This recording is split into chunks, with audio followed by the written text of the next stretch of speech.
It's time to level up. Here I am with Gamer Edition Optimus Prime and holy Roboroids, Batman. I thought the animated guy was Jack, but holy crap, I can't think of a Cybertronian equivalent. Like, look at them. This one might be taller, but God, he's been working out. I think it's how small his head is that makes him look a lot bigger than he might be. Supposedly, he's also the best figure in the Gamer Edition toy line, at least according to the Robot Scrapyard. I went ahead and picked him up. Gee, I really feel like a liar saying I was tired of Optimus Prime. But this one is really cool. Also, quick side note, I forgot to mention in the Sideswipe review, but each of them come with a pack-in diorama of a level from War for Cybertron. Optimus is Escape from Kaon. And honestly, even looking at it without all the holes, I couldn't remember which level it was.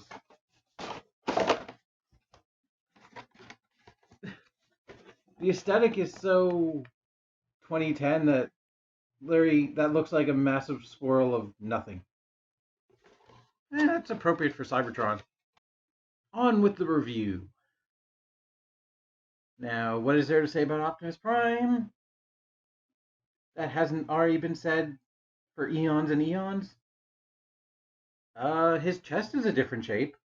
It's definitely more pointy than the usual squareness of a G1-esque Prime. I never knew I liked shin-mounted smokestacks until I saw them on this design. While he doesn't have the twitching Autobot symbol he has in the game,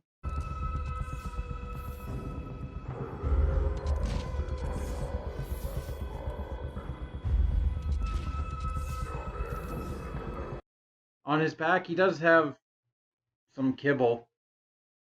Like his whole front of his vehicle mode is just right here folded up, even with his wheels and sort of the side pieces of the front. It's unfortunate, but I don't think it deters from this design, because this is a really cool design for Optimus Prime. Articulation-wise, head is on a ball joint, no matter how small it is. You can get quite a good amount of motion out of it. Up and down. You can be quizzical and be like, what did you say, Megatron? That's probably the worst Optimus Prime anybody's ever done. Shoulders can go all the way around, universal joint. They can go outwards that far. You get a bicep swivel. You get an elbow bend. That leads into something I wasn't going to talk about yet.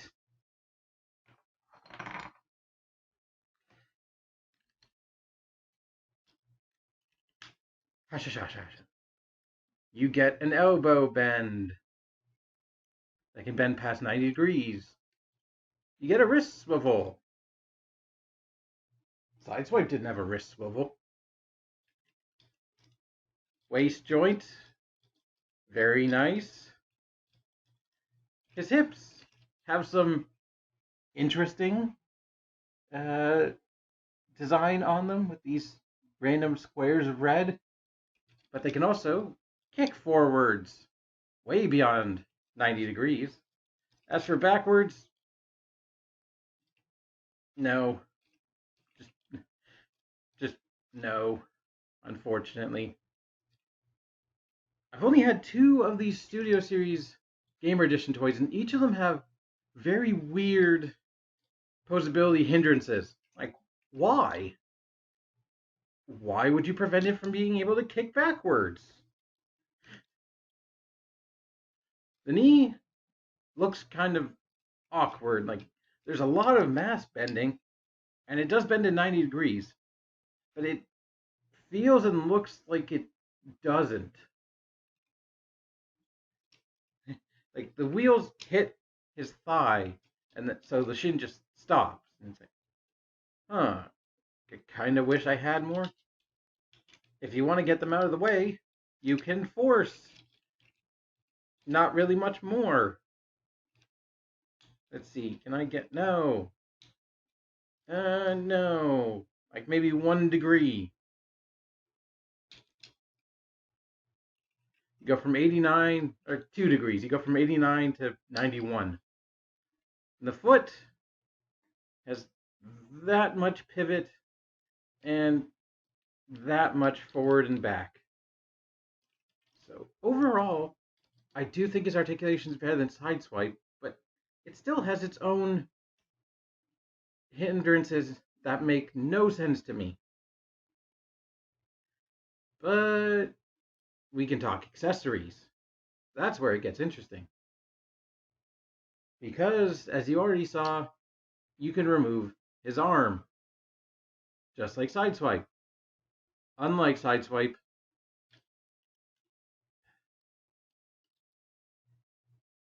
the storage for the arm is right goddamn there. I wish I was kidding, but the storage is you plugging it onto his ass. The jokes write themselves. Optimus Prime's getting fisted. So you can replace it with this. His mighty ion blaster, which doesn't look like the gun on the cover of War for Cybertron. I don't even know what gun that is. It does look a bit more like the gun his Follow Cybertron design is carrying. Look how much better that Bumblebee design is than War for Cybertron. Hi, Grimlock. Add one to the list of toys that are needed to be in the Gamer series. Grimlock. That original War for Cybertron Grimlock was, oh my god, I never even messed with it. I've just seen people review it, and oh my god, he needs a new one. He needs a new one. You can plug the gun, Ion Blaster, onto his arm, and it follows the curvature. There's no really curves, it's just straight lines, but still of his elbow, and it looks really natural when he's wearing it. It does have a Blast Effect compatible barrel, and is one solid piece of plastic. But Prime also is a fan of melee weapons. And I guess also taking inspiration from G1, I want to say animated. But he has a giant axe to grind with the Decepticons. But this one has similar gimmicks to the animated one. First off, the blades are similarly designed. And they have similar features. Well, this one retracts, and that piece comes off. I didn't know that. I don't know if it's supposed to, but it's kind of loose fitting on there now. Maybe there was glue that broke.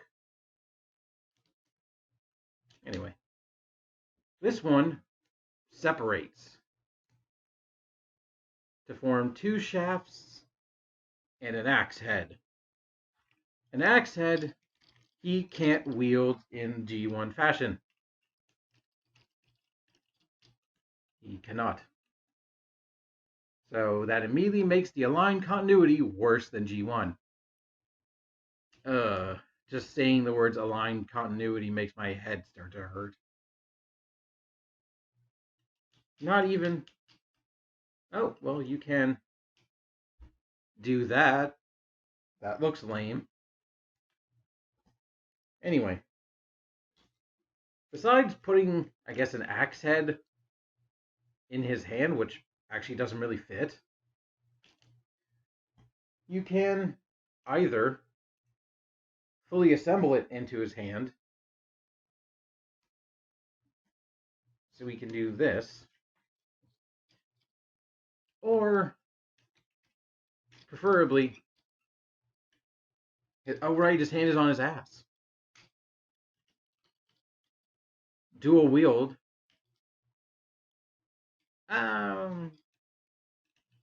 You have to separate it again. I think, yeah. To put the top part in his hand, the bottom part past his hand, which gives you just enough clearance to, yep,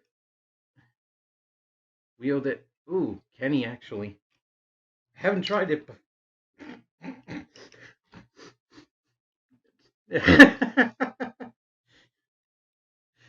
This reminds me of that one G1 episode where they took apart Prime and just stuck his arm onto a tower, and that tower was like shooting at the Autobots, but that wasn't played for jokes because the Ion Blaster is a pretty serious weapon. That may or may not have been the same episode where they turned part of him into an alligator. I haven't watched G1 through, so I can't remember. I've just seen moments of it. There we go. That looks better. Him wielding his axe, just like he did in one of the opening cutscenes where he hacks right through a Decepticrunt, a Decepticjobber. Also, this axe has a transformation. Are you ready? To make it a dual-headed battle axe, which any history buff or weapons buff will tell you on YouTube is absolutely dumb. Like, this is actually a hell of a lot better as a weapon because more of the weight's here, and this is sort of like a halberd. Yeah, this axe is more of a halberd than anything. It had a spike out the top. Would be the ultimate, but like, yeah, it's more of a halberd. But yeah. Feel free to correct me, weapons experts. But let's take it out of his hands if we can. Yeah, there we go. I'll leave it in one of his hands while we do some size comparisons. War for Cybertron Megatron, and oh my god, this guy's a Voyager. This guy's a deluxe. I don't know which is sadder. I don't know which is sadder, the state of Transformers in 2010 or 2024, when they're almost the same size. Now, I told myself I wouldn't get Gamer Edition ones of figures I already have, but do you guys want to see a review of Gamer Edition Megatron? Let me know in the comments, and I will go out and find him.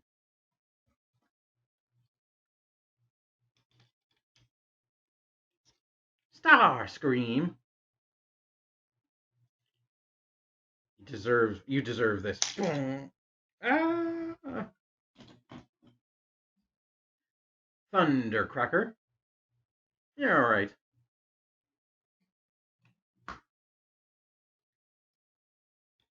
Skywarp. You're cool.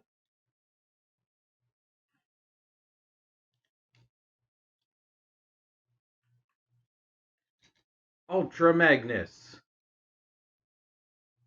I don't know if he can deal with that now.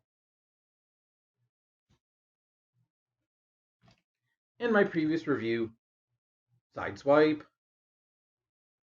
This seems appropriate given in G1, Optimus takes Sideswipe's jetpack, and that's his jetpack for the rest of his career in the 3 seasons. Or is it 4 seasons? I totally didn't forget Bumblebee. That also reminds me, I forgot an accessory. Open his chest, just like any good Optimus does, and you have the Matrix of Leadership. Now this thing is kinda terrible. The paint on the front is alright. Definitely gets the core of it down properly, but then you quickly notice there's no paint on the back. he can't hold it, and it's pretty much useless because also no one else can hold it. There is some good chest detail in his Matrix chamber. I like the look of that. Nothing in the windows though. Let's plug the Matrix back in. That's it for the robot mode. I like this take on Optimus Prime. He's very big. He's very bulky. He probably runs a gym in Kaon. And he makes me wish I worked out more. I have nothing better to say. Let's get to vehicle mode. So to transform Optimus Prime, where do we start? Well, let's start by extending these, taking this, rotating it around, take the whole chest section and untab it until it locks in right here, and his head kind of sits comfortably right there. Take these massive shoulder sections and rotate them all the way around,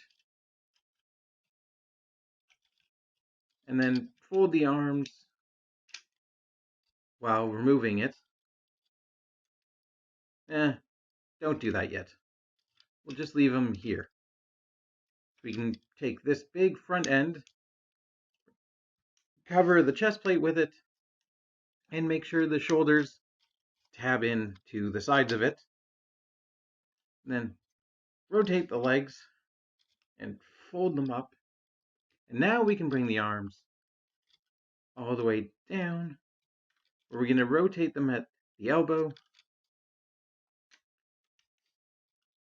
Or is it? No, it's the other one. Rotate them at the shoulder, because you want them as close together so they can tab in like that, but also stay on their own individual arm. And I think something came apart. Yep, there we go. So we're now going to untab these a bit, fold out the back wheels, and bring these sections up to make room to fold the feet up. And tab these together and bring them back down on top of the arms, and the arms will actually tab in. Are they securely tabbed in? Kind of. Basically tab in to slots there.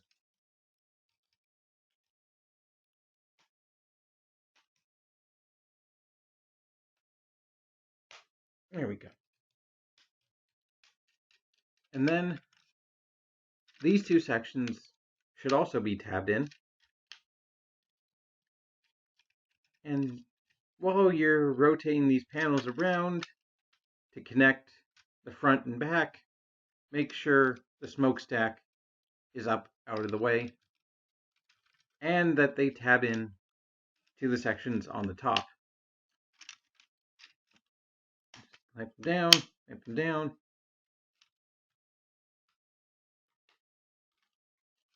And there you go. War for Cybertron Optimus Prime. And, you know, I remember there being some controversy surrounding this figure's alt mode when it first got released. But looking at it, it looks freaking awesome.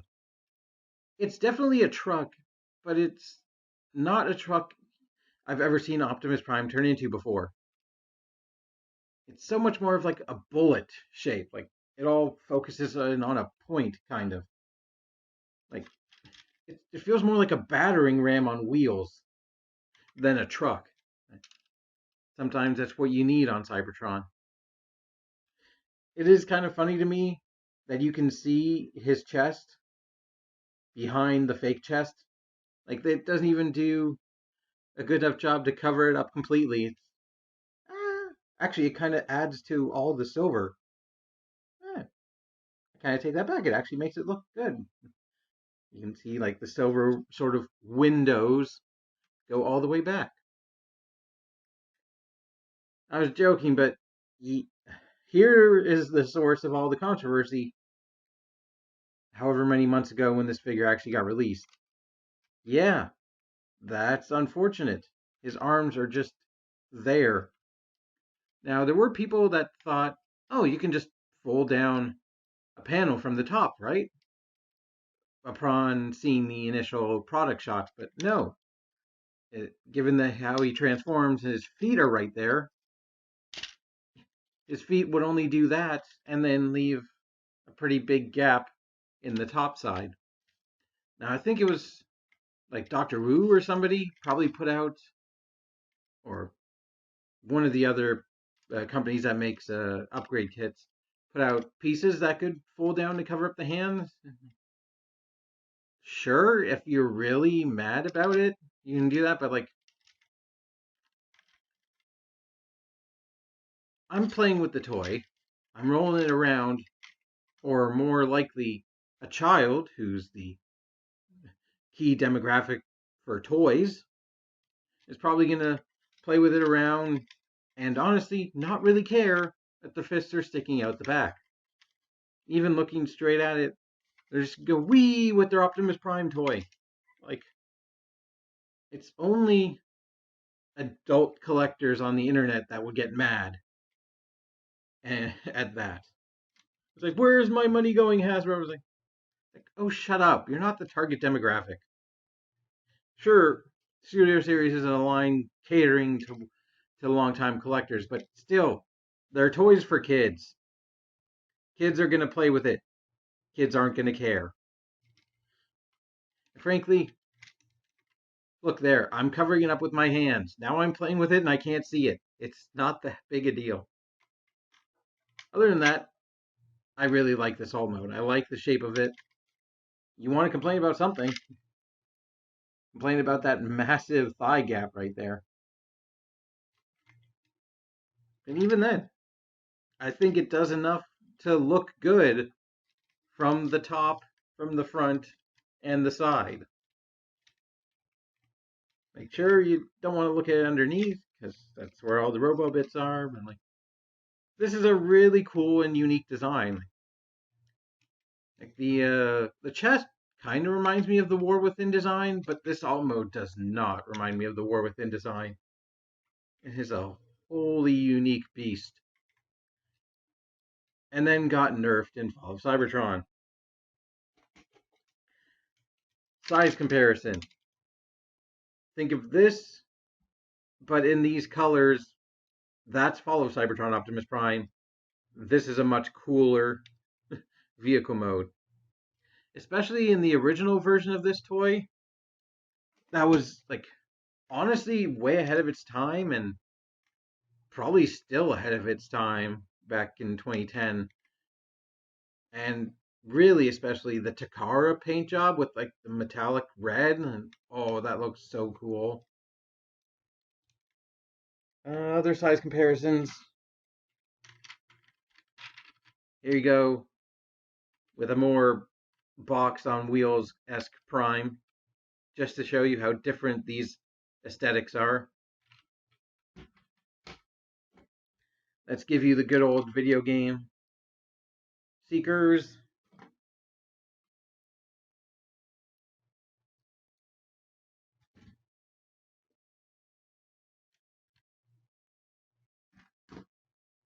Megatron.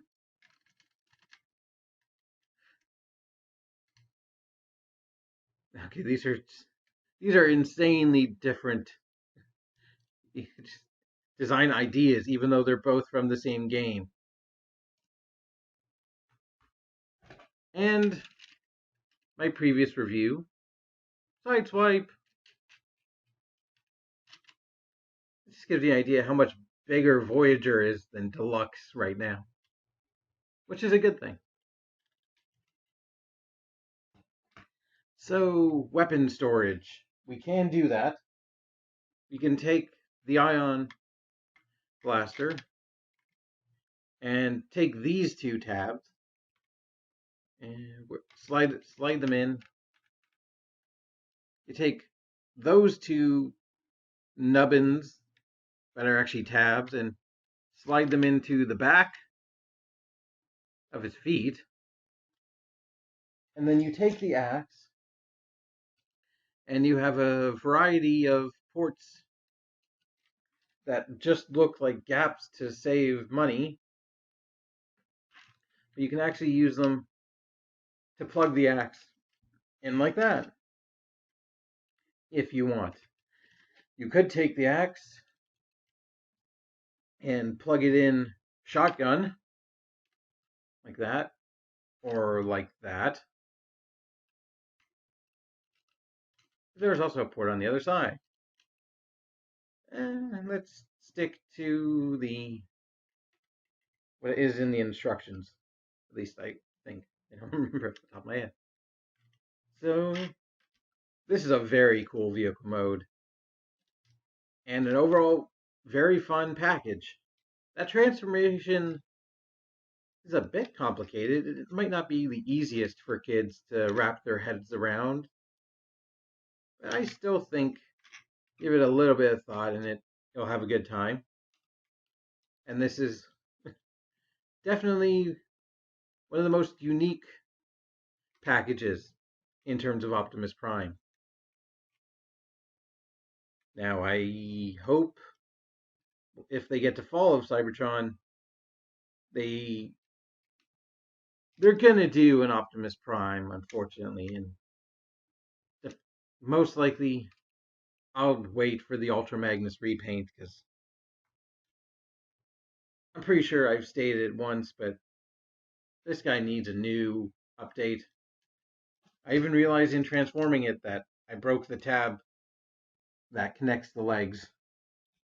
Whoops. One of the tabs.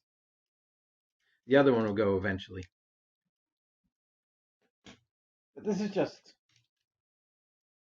freaking new.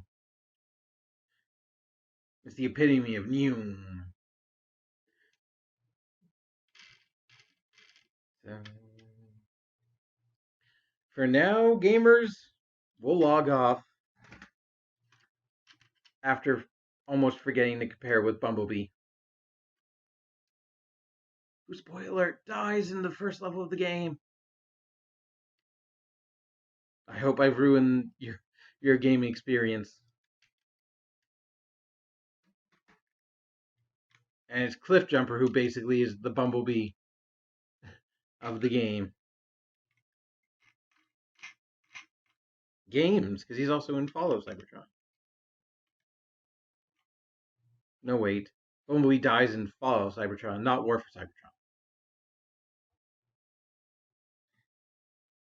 Anyway, go play the games if you can find them. They're good. And so is the toy. We're going to stick to Cybertron, but instead of the video games, we're going back to G1. Or going in a completely different direction. But until then, keep it weird. Bye.